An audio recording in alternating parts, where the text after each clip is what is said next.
今日は先日インスタグラムにアップしました夕日の写真の撮影方法と、編集方法をね紹介したいかなと思います。はい、こんな写真になるんですけど、こんな夕日をね撮りたい方がいましたら、ぜひね参考にしてみてください。まずは撮影方法から紹介したいと思います。まず撮影機材は、カメラは、富士フイルムの GFX100S で、レンズはですね、GF45-100mmF4 っていうズームレンズです。はい。でこれに ND フィルターの1000と8を ND8 ですねをつけて、だいたい掛け算するので ND8000 ですかね、8000で、フィルターを ND フィルターをつけています。この辺は、その状況によって明るさっていろいろ変わるので、 ND1000 に対して ND16 でもいいかもしれないですし、もしくは ND8 を抜かして ND1000 だけでもいいかもしれないですし、状況に応じていろいろ変えてみて見るといいと思います。はい、次に撮影の設定の話をします。ですね、撮影はシャッタースピード60秒で F は11、ISO は最低の400にしています。最低の400っていうのは、普通でしたらだいたい ISO100 とかだと思うので、そういうカメラの場合は ISO100 でいいと思います。今回僕が使った、GFX100S はダイナミックレンジを設定する項目があって、それがね確か DR400 とかにすると、要するにダイナミックレンジの数字を上げると ISO が加減が400になるんですよ。なので今回は DR400 なので ISO も400にしています。100とかあるカメラでしたら、一番加減にすると一番綺麗に撮れるんじゃないかなと思います。今回シャッタースピード60秒なんですけど、これは海の海面ですね、海面を滑らかにするためにシャッタースピードを長くしています。シャッタースピードを短くして海を撮ると、やっぱ海って波があるので、ですね、こんな感じのね写真になってしまうんですよ。これは、ソニーで同じ場所で撮ったソニーの写真なんですけど、ソニーで撮ったタイムラプスの写真ですね。なのでシャッタースピードはねすごくね短い、シャッターで撮っているんですが、これですとやっぱり波がねすごくね出てきちゃっていて、滑らかとは言えないんですよね。なのでこういった波を消したい、波をもっと海面を滑らかにしたいということで、シャッタースピードを長くしてみました。はい。あとはシャッタースピードを長くすることによって、例えばね、今回はねこの雲とかが全くなかったんですけど、雲とかがあった場合シャッタースピードを長くするとその雲が流れていく様子が見えるので、すごくねダイナミックな写真にすることもできると思います。はい。あと注意点としては、撮影して気になった点なんですが、夕日が水平線よりも結構ね、高い位置にある時に撮影を開始した方がいいんじゃないかなと思います。っていうのは夕日って水平線の近くに行くと丸みがねすごいはっきり分かってくるんですよ。で水平線よりも少し高いところにいるとぼんやりしている感じになるんですね。でその時にシャッタースピードを長くしてしまうと、太陽がはっきり映っているとシャッタースピード長いので、太陽がね変な形になっちゃうんですよね。流れてしまうというか、天の川を通る時とかもシャッタースピードを長くすると星って動いてるので、よく見ると流れちゃうんですけど、それと同じで太陽も流れちゃうんですよ。なのであんまり水平線の近くに行ってる時に、太陽がはっきり映ってる時にシャッタースピードを長くしてしまうと太陽流れてしまうから、太陽が少し上の方にあってぼんやりとしている状況で撮った方がいいんじゃないかなって今回撮って思いました。はい、だいたいこれが撮影の設定の話ですね。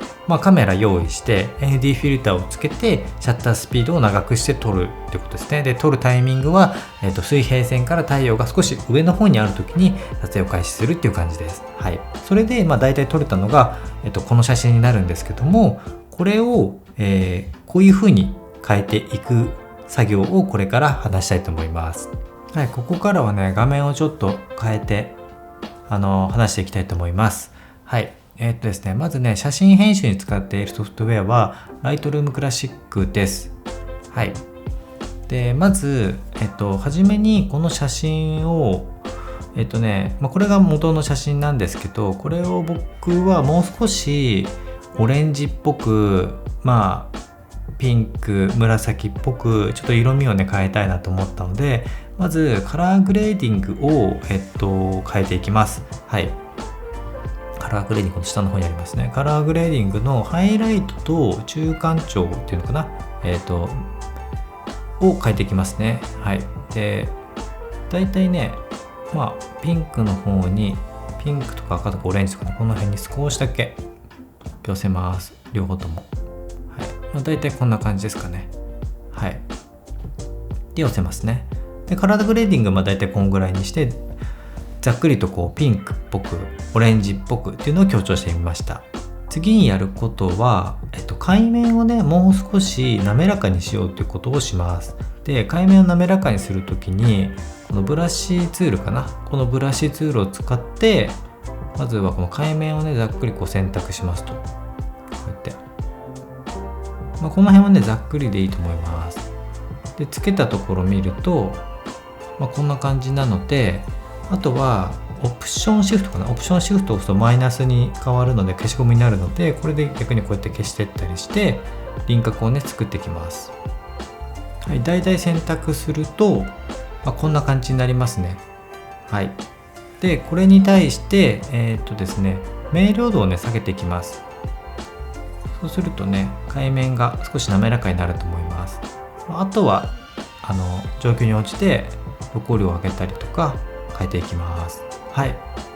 主にねすることで、だいたいこのカラーグレーディングと、海面のね、明瞭度を下げたぐらいで、あとはね全体的な調整を簡単にしていきます。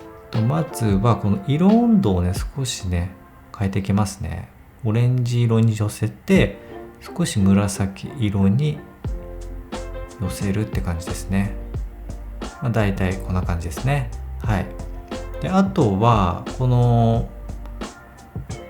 岩ですかね。石の部分が暗いので少しシャドウを上げたりします。はい。こんな感じかなと。はい。あとはトーンカーブを使って少しフェードっぽい感じにします。こんな感じですね。はい。だいたいこんな感じですかね。はい。他は何もいじってないと思います。だいたいこんな感じで出来上がりです。はい。だいたいね、写真の編集っていうのはこれぐらいで終了です。やったことといえば、カラーグレーディングのハイライトとミッドトーンをピンクとか、オレンジの方向に少し移動するっていうことと、あとはその海面部分を選択して明瞭度を下げて滑らかにするっていうこと、あとは全体的な色温度とか、明るさとかね、シャドウとかをね、それなりに修正して、最後にトーンでフェードをちょっとかけるっていうぐらいですね。